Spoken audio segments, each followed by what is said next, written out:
नमस्कार बच्चों। आज हम पढ़ने और समझने वाले हैं क्लास 8 हिंदी की हमारी वर्कशीट नंबर 21 यानी कार्यपत्रक संख्या 21 को।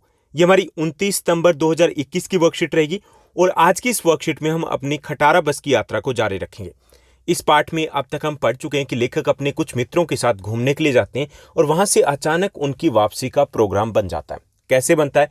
क्योंकि उनके दो मित्रों को सुबह जल्दी ऑफिस पहुंचना था, इसलिए वो जल्दबाजी में डिसीजन लेते हैं, निर्णय लेते हैं कि शाम वाली बस से जो पन्ना से चलती है सतना पहुंचा जाए, सतना से जबलपुर वाली ट्रेन मिल जाएगी और सुबह वो आराम से अपने घर पहुंच पाएंगे। अब यही बात वो अपने परिचितों को बताते हैं, जो उनके जान पहचान वाले लोग होते हैं उनको बताते हैं कि हम शाम वाली बस से आज ही निकल रहे हैं।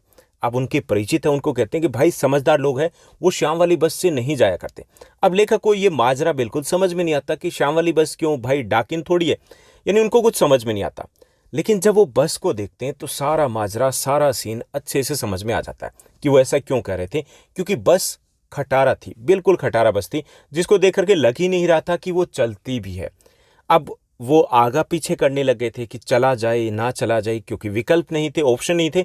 वो उस कैसे भी करके उस बस में सवार हो जाते हैं।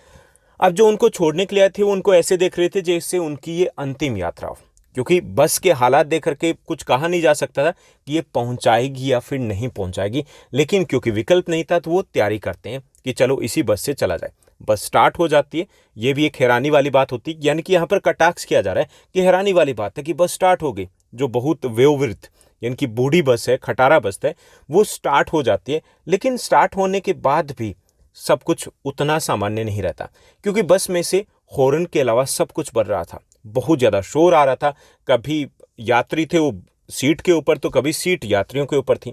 और साथ ही साथ उसमें बहुत सारी प्रॉब्लम भी रास्ते में आती है। एक बार बस अटक जाती है, लटक जाती है, कभी उसकी लाइट्स है वो कम हो जाती है, कभी लगता है कि ये पेड़ों से टकराएगी, कभी लगता है कि किसी नदी में जंप मार जाएगी। और वो ऊपर वाले का नाम लेकर के लेखक अपने मित्रों के साथ बैठे हुए थे कि बस एक बार, इस बार हमें घर पहुंचा दो, अगली बार से हम ऐसी किसी भी बस में यात्रा करने का रिस्क नहीं लेंगे। ओके, अब देखते हैं कि वो कहाँ तक पहुंचे, क्या वो पहुंच पाएंगे। यात्रा यानी कि उनकी जो यात्रा लेखक के अपने मित्रों के साथ वो जारी है और उसका थोड़ा सा आनंद हम भी लेते हैं। एक पुलिया के ऊपर पहुंचे थे, यानी कि उसी खटारा बस में वो बैठे हुए एक पुलिया के ऊपर पहुंचे थे कि एक टायर फिस करके बैठ गया, यानी कि हवा निकल गई, यानी कि वो पंक्चर हो गया। वह बहुत जोर से हिलकर थम गई, यानी कि जो बस थी जोर से हिलती है, डावाडोल होती है और रुक जाती है।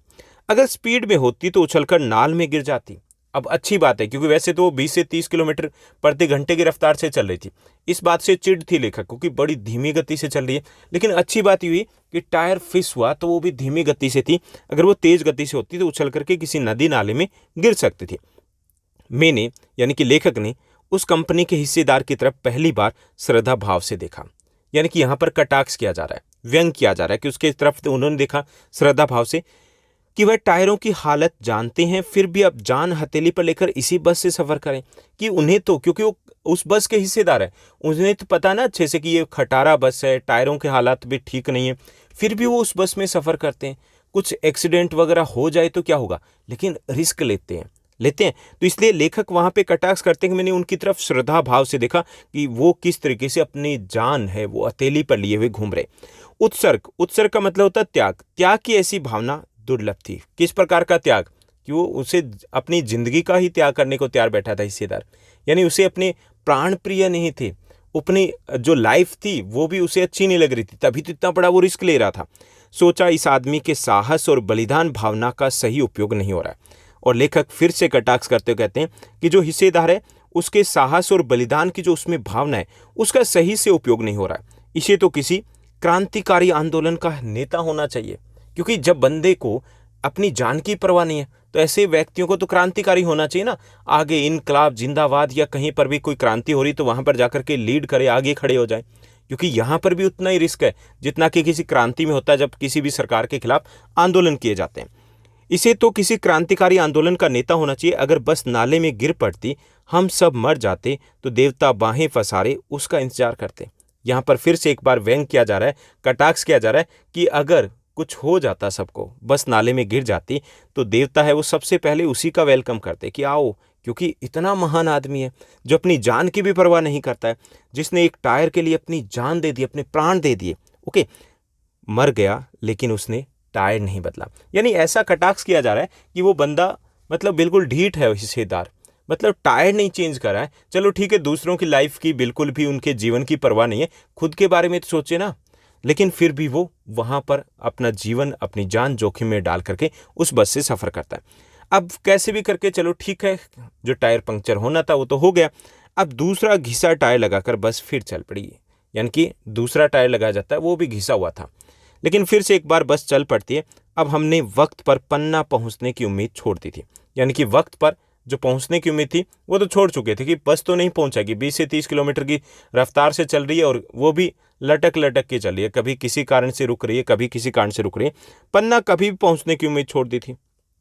यानी कि उन्होंने, यानी कि वक्त पे पहुंचेंगे, उन्होंने उम्मीद छोड़ दी कि पन्ना पहुंचेंगे। उन्होंने ये भी छोड़ दी पन्ना क्या कहीं पर भी नहीं पहुंचेंगे, वो उम्मीद छोड़ दी। यानी उनको लग रहा था कि अब तो ऊपर वाले के भरोसे है कि अब तो ये बस पहुंचाएगी या फिर नहीं पहुंचाएगी। लगता था जिंदगी इस बार, जो जिंदगी है पूरी इसी बस में गुजारनी और सीधे उस लोक को प्रिया कर जाना। यानी उन्हें लगता था कि बस इस बार अगर कहीं पे टकराई, कुछ गड़बड़ हुई तो सीधी की सीधी डायरेक्ट टिकट कट जाएगी, यानी कि ऊपर की तरफ परलोक सिधार जाएंगे। इस पृथ्वी पर उसकी कोई मंजिल ही नहीं है। हमारी बेताबी, तनाव खत्म हो गए। यानी कि उस वक्त पहले तो वो थोड़े से थे, टेंशन में थे कि मैं जल्दी पहुंचना, उफ बस में ये समस्या हो गई। बाद में एक तरीके से मोह माया को छोड़ दिया उन्होंने। उन्हें लग रहा था कि टेंशन लेने का कोई फायदा नहीं है, क्योंकि बस में कई सारी प्रॉब्लम आ गई और आगे भी आती रहेगी। अब वो आराम से, इत्मीनान के साथ, मतलब तसल्ली के साथ घर की तरह बैठ गए। चिंता जाती रही और हंसी मजाक चालू हो गया, क्योंकि उन्हें पता था चिंता करने से कुछ नहीं होने वाला, बस तो अपने अनुसार ही चलने वाली है। तो ये थी हमारी आज की वर्कशीट, उसका कंटेंट। अब इसी पर आधारित कुछ आसान से प्रश्न दिए गए जिनको हमें हल करना। तो चलिए देखते हैं हमारे प्रश्नों को। पहला जो हमारा प्रश्न दिया है, लेखक कंपनी के हिस्सेदार की किस उत्सर्ग भावना को दुर्लभ करें। उत्सर्ग मतलब त्याग की भावना को दुर्लभ करें। तो लेखक के अनुसार कंपनी के हिस्सेदार टायरों की हालत को जानते हैं, फिर भी वह जान हथेली पर लेकर इस बस से सफर करें। उनकी इसी त्याग भावना को दुर्लभ कहते हुए कटाक्ष किया गया। यानी कि इसी भावना के ऊपर कटाक्ष किया गया और इसी भावना को दुर्लभ कहा गया। उसके बाद दूसरा हमारा प्रश्न रहेगा। दूसरा प्रश्न है, लेखक ने कभी भी कहीं भी पहुंचने की उम्मीद क्यों छोड़ दी थी, सोचकर हमें बताना है। तो बस की धीमी गति, बार बार खराब होने के कारण तथा बस की खटारा हालत को देखते हुए लेखक ने कभी भी कहीं भी पहुंचने की उम्मीद छोड़ दी थी। उसके बाद तीसरा हमारा प्रश्न रहेगा। तीसरा प्रश्न दिया गया, पूरे पाठ में आपको सबसे अच्छा अंश कौन सा लगा और क्यों। ठीक, तो यहाँ पे हमें पूरे पाठ का बताना है, आज का नहीं, सिर्फ पूरा पाठ अब तक जो हम पढ़ चुके हैं उसमें से।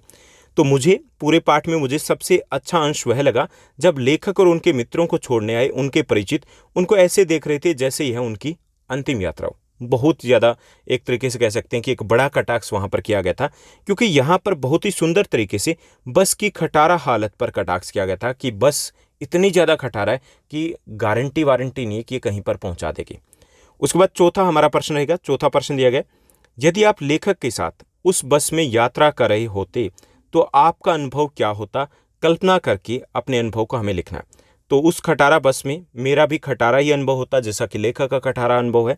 ओके, शायद उस खटारा बस के सफ़र के बाद मैं दूसरी बार कभी बस में सफ़र करना पसंद ही ना करता और मंजिल पर पहुंचाने के लिए ऊपर वाले का शुक्रिया भी अदा करता कि कैसे भी करके ऊपर वाले वहां तक पहुंचाते, अगली बार ऐसी बस में बैठने की गलती नहीं करूंगा। तो ऐसा कुछ मेरा भी अनुभव होता है, जैसा कि लेखक का अनुभव है। उसके बाद नेक्स्ट जो हमारा पांचवां प्रश्न दिया गया, चलिए उसको देखते हैं। पांचवां प्रश्न दिया गया, एक गतिविधि है। इसमें हमें बताना है कि क्या आपके साथ भी कभी ऐसा हुआ है जब आपने किसी डर की चिंता छोड़ दी हो, आप निश्चिंत हो गए हो, उस अनुभव को लिखना है। क्या आपके साथ हुआ है? तो अगर आपका कोई अनुभव हो तो वो लिख सकते हो। मैंने अपना अनुभव यहाँ पे लिखा कि मैंने 10वीं कक्षा के बोर्ड एग्जाम से पहले बहुत घबराहट हो रही थी कि पता नहीं क्या होगा, किस टाइप के प्रश्न आएंगे, स्कोर कितना रहेगा, तो बहुत टेंशन थी। बाद में मेरे टीचर ने मुझे समझाया तो मैंने मार्क्स की चिंता छोड़ दी कि जितने आएंगे ठीक है, मेहनत की है ना हमने, बस आएंगे तो आकर के रहेंगे। ठीक, उसके बाद मैंने सिर्फ पढ़ाई पर ध्यान दिया कि जो होगा वो देखा जाएगा। ओके, जैसा कि यहाँ पर लेखक ने किया है कि जो होगा वो देखा जाएगा, उसके बाद हंसी मजाक उनका आपस में शुरू हो जाता है। तो ऐसा ही कुछ मेरे साथ हुआ था। तो ये थी हमारी आज की आसान सी वर्कशीट। उम्मीद करता हूँ सब कुछ आपको अच्छे से समझ में आया होगा। अगर आपको ये वर्कशीट अच्छी लगी तो इस वर्कशीट को लाइक करना है, शेयर करना है और एक छोटा सा कमेंट भी करना है। आज के लिए बस इतना ही। Thank you, bye bye, have a nice day. मिलते हैं नेक्स्ट वीडियो में।